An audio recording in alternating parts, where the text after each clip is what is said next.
Assalomu alaykum qadrdonlar. Bu mana bu kecha yasagan mini garilkacham.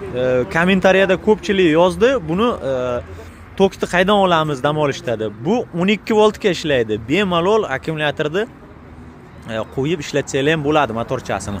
Xo'sh, mana yana garilkalarimiz bor.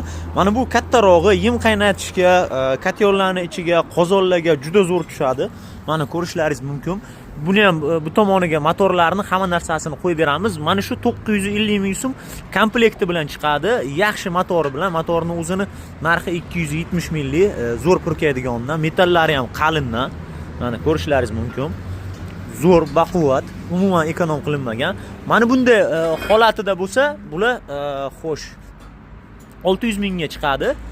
O'zi kiyib olib ketganga arzonroq ham qilib beramiz, 550 qilib. Xo'sh, buniki motor hamma narsasini o'zlaring qo'yib olasizlar.